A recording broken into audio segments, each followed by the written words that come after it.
তো hello guys, আশা করি তোমরা সবাই ভালো আছো। তোমরা হয়তো অনেকে নারুটো দেখেছো। আজ আমরা এক্সপ্লেন করতে যাচ্ছি নারুটো নেক্সট জেনারেশন অর্থাৎ বোরুটো অ্যানিমে নিয়ে। এখানে আমরা নারুটো অ্যানিমের অনেকে ছেলে মেয়েদের দেখতে পারবো। তাছাড়াও এখানে ওতসুতসুকিদের সাথে ব্যাটেলও দেখতে পারবো। তাহলে আর দেরি না করে শুরু করা যাক বোরুটো অ্যানিমের প্রথম এপিসোডের এক্সপ্লেনেশন। তো এপিসোডের শুরুতে দেখতে পাই বরুটো কাওয়াকির সাথে লড়াই করছে। বরুটো বলছিল, আমার বিশ্বাসই হচ্ছে না যে তুমি এতটা নিচে নেমে গেছো কাওয়াকি। তো কাওয়াকি বলে যে আমি তোমাকে সেখানেই পাঠাবো যেখানে আমি 7th হোকাগেকে অর্থাৎ নারুটোকে পাঠিয়েছি। বরুটো বলে, এটাই কি একমাত্র পথ ছিল? কাওয়াকি বলে, হ্যাঁ, শিনোবিদের সময় এখন শেষ। এরপর আমরা দেখতে পাই সম্পূর্ণ কোনোহা ভিলেজ ধ্বংস হয়ে গেছে। তখনই বরুটো নিজের হেডব্যান্ডটা পরে আর বলে, আমি এখনো একজন শিনোবি। তারপর দুজনের মধ্যে যুদ্ধ শুরু হয়ে যায়। তারপর আমাদেরকে অতীতের কাহিনী দেখানো হয়, যেখানে বরুটো শিকাদাই অর্থাৎ শিকামারুর ছেলের সাথে দৌড়াতে দৌড়াতে কোথাও যাচ্ছিল। তখন শিকাদাই জিজ্ঞেস করে, কি হয়েছে বরুটো, পরিস্থিতি আসলেই কি এতটা খারাপ? বরুটো বলে, হ্যাঁ, অনেক খারাপ। ওদিকে হোকাগে অফিসে নারুটো আর শিকামারুকে দেখতে পাই, আর নারুটো এখন হোকাগে হয়ে গেছে। শিকামারু বলছিল যে, লর্ড হোকাগে, এত দেরি করছেন কেন? তাড়াতাড়ি করুন, না হলে অনুষ্ঠানের জন্য দেরি হয়ে যাবে। নারুটো বলে, আমার মনে হয় আজ আমি বাড়ি যেতে পারবো না। এদিকে আমরা বরুটো আর শিকাদাইকে দেখি, যারা লিমিটেড এডিশন বার্গার খাওয়ার জন্য তখন দৌড়চ্ছিল। শিকাদাই বলে, তোমার পাগলামিতে আমাকেই সঙ্গ দিতে হয়। শিকাদাই আর বরুটো দুজনেই সেই বার্গারটা খায়, কিন্তু সেটা খুব বেশি ঝাল ছিল। আমরা দেখতে পাই যে কোনোহা ভিলেজ অনেক আধুনিক হয়ে গেছে। এরপর শিকাদালি বলে, আমাদের কাল থেকে নিনজা একাডেমিতে যেতে হবে। বরুটো বলে, কি বলছো, কাল থেকেই? শিকাদাই বলে, হ্যাঁ, আর দেখো বরুটো, এমন কোনো কাজ করবে না যেটা তোমার বাবার সম্মানহানি হয়। তুমি হয়তো জানো না, কিন্তু তোমার মা সবসময় আমাকে বলে তোমার খেয়াল রাখতে। এরপর শিকাদাই ট্রেন থেকে লাফ দেয়। একটু পরে ট্রেনের মালিক চিৎকার করতে শুরু করে যে, এই ছেলে, এটা খুব বিপজ্জনক, নিচে নেমে যা, বাঁদর কোথাকার। তখনই বরুটো ট্রেন থেকে নেমে একটা ইলেকট্রিক পোলে দাঁড়ায়। তখন দেখে কিছু ছেলে মিলে একটা ছেলেকে বিরক্ত করছে।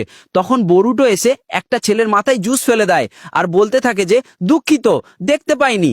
তখন ছেলেগুলো বলে, তুমি কি মারামারি করতে চাচ্ছ? বরুটো নিচে নেমে নিজের শ্যাডো ক্লোন জুৎসু ব্যবহার করে তাদের উপর হামলা করতে শুরু করে। এরপর আরো 3জন আসে। বরুটো ছেলেটিকে নিয়ে পালিয়ে যায়। বরুটো জিজ্ঞেস করে, তুমি ঠিক আছো?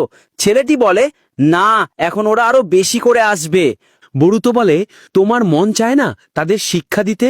ছেলেটি বলে, আমি তোমার মতো শক্তিশালী নই। তুমি নিশ্চয়ই নিনজা একাডেমিতে যাও, তাই না? বরুতো বলে, না, কাল থেকে যাব।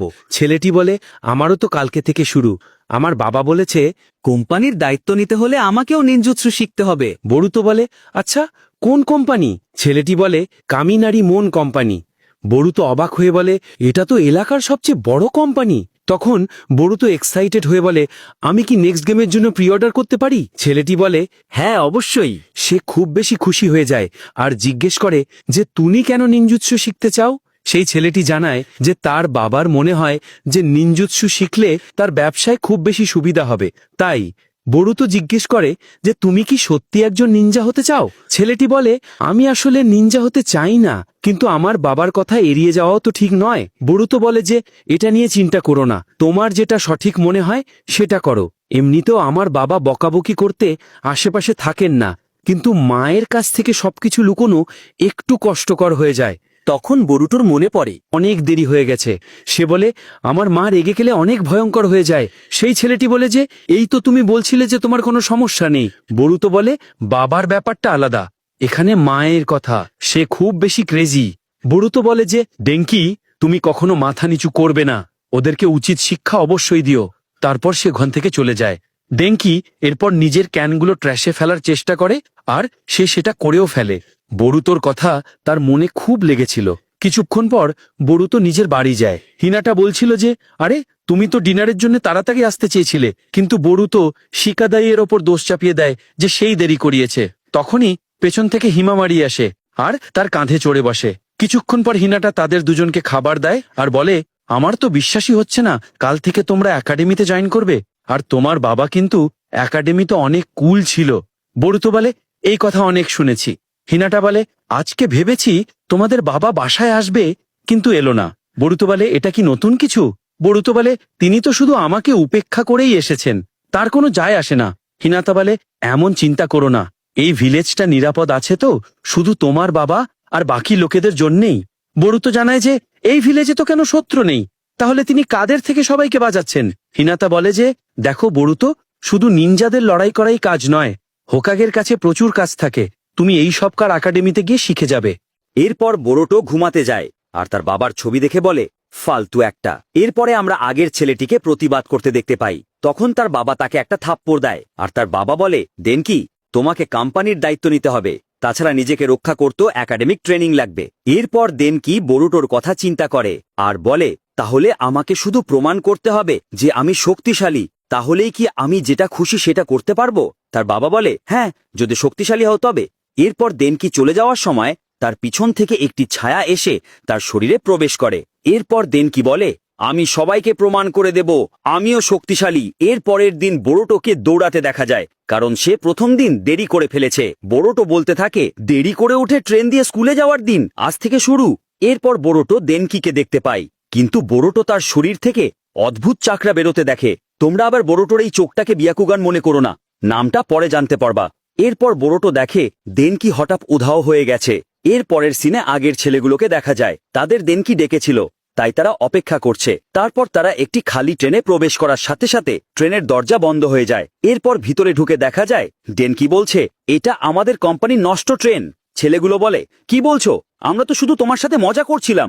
এরপরে দেনকি বলে ওই রাস্তায় যে ট্রেনটা দেখছো সেটাতেও কেউ নেই, খুব তাড়াতাড়ি এই ট্রেন অন্য ট্রেনের সাথে ধাক্কা লাগতে চলেছে, এরপর সবার খেলা শেষ হয়ে যাবে। তখনই উপর থেকেই বরুটো এসে যায় আর বলে যে আমি তোমাকেই দেখছিলাম, আচ্ছা তুমি এন্ট্রান্স সেরেমনিতে যাবে না? দেনকি বলে এখন এটা নিয়ে ভাবার সময় নেই, আমি বাবাকে প্রমাণ করে দেব আমিও শক্তিশালী। তখন বোরোটো ট্রেনটা থামানোর চেষ্টা করে, কিন্তু সে ব্যর্থ হয়। তারপর সে দেনকির কাছে যায় আর তাকে থামানোর জন্য বলে যে সব ভুলে যাও আর নিজের সিদ্ধান্ত নিজে নিজেই নেওয়া শেখো। তখনই দেনকি জ্ঞান ফিরে আসে। তারপর সেই ছেলেগুলো বলছিল যে সামনে থেকে আরেকটা ট্রেন আসছে, তাড়াতাড়ি কিছু করো। তো বোরোটো ট্রেনের উপরে উঠতে শুরু করে আর নিজের শ্যাডো ক্লোনজুৎসু ব্যবহার করে। ঠিক তখনই তার পা পিছলে যায় আর পড়ে যেতে থাকে, আর তখন দেনকির কাছে সাহায্য চায়। তখন আমরা দেখতে পাই দেনকির ভেতর থেকে ওই নীল চাকরাটা চলে যাচ্ছে। তারপর দেনকি এসে বোরোটোকে ধরে আর বোরোটো গিয়ে একটা লিভার টেনে দেয়, যার ফলে সেই ট্রেন আলাদা আলাদা লাইনে চলে যায়। তখন দেনকি পড়ে যেতে থাকে আর বাকি যারা ছিল তারা এসে সবাই দেনকি এবং বোরোটোকে ধরে ফেলে। ভিতরে এসে বোরোটো বলে এটা অনেক মজার ছিল। সবাই বলে ওঠে একদমই না। কিছুক্ষণ পর সবাই বিশ্রাম নিচ্ছিল, কিন্তু বেশি সময়ের জন্য নয়, পেছন থেকে আরো একটা বগি চলে যায়। তো বরুটো তাদের তিনজনকে অন্য বগিতে পাঠিয়ে দেয়, কিন্তু বরুটো আর ডেঙ্কি থেকে যায়। তারা বলে আমাদের কোথাও যেতে হবে। তারপর সে লিভার টেনে দেয়। ওদিকে আমরা দেখতে পাই নারুটো নতুন ছাত্রদের সামনে বক্তৃতা দিচ্ছিল। এদিকে সবাই জেনে যায় যে বরুটো অনুপস্থিত। হঠাৎ নারুটো ওপরে দেখে ওপর থেকে একটা ট্রেন তার স্টোন ফেসের ওপরে পড়ছে, আর সেটা পড়ার পরে তার অর্ধেক মূর্তি ভেঙে ফেলে। বরুটো ট্রেনের ওপর দাঁড়িয়ে বলে বরুটো উজুমাকি এসে গেছে। এটা দেখে সবার অবস্থা খারাপ হয়ে গিয়েছিল যে এটা কি হলো। কিছুক্ষণ পর কোনাহামারু সোজা বরুটোর কাছে আসে আর তাকে ধরে ফেলে। তখন বরুটো বলে আমাকে ছেড়ে দাও বড় ভাই কোনাহামারু। তখনই সেখান থেকে ডেঙ্কিও বাইরে আসে। কোনাহামারু বলে তোমার সাথে কি আর একটা ছেলেও আছে? কোনাহামারু বরুটোকে বলছিল তুমি আমাকে প্লিজ সেনসেই বলে ডাকো, বুঝেছো? তারপর সন্ধ্যায় শিকামারু এসে বলে শহরের ক্ষতি কামিনারিমন কোম্পানি সারাতে টাকা দেবে, আর কোম্পানির মালিক এত কিছুর পরও সন্তুষ্ট, কারণ বরুটোর জন্য তার ছেলে পাল্টে গেছে। এর পরের দিন বরুটো আর ডেঙ্কি একসাথে একাডেমিতে যেতে দেখা যায়। তারা আগের দিনের ঘটনা নিয়ে আলোচনা করছিল। ডেঙ্কি বরুটোকে বলে তোমার শাস্তি পাওয়া উচিত হয়নি। বরুটো বলে এটা কোনো ব্যাপার না। এরপর বরুটো তাকে ছায়াটির কথা বলতে চায়, কিন্তু বলে না। ডেঙ্কি বলে আমি নিনজিৎসু একাডেমিতেই জয়েন করার সিদ্ধান্ত নিয়েছি। বরুটো বলে তোমার বাবার জন্য? ডেঙ্কি বলে না, আমার মনে হয় নিনজিৎসু অনেক প্রয়োজনীয়। তাই বরুটো বলে অনেক ভালো হয়েছে, যদি এইটাই তোমার ইচ্ছে হয়। তারপর তার বাবার স্টোন ফেসের দিকে তাকায় আর বলে আমি যে রাস্তা নেই এতে তোমার কোনো হাত থাকবে না, আমি নিজে রাস্তা চলবো, কারণ এটা আমার স্টোরি। এখানেই এই এপিসোড শেষ হয়।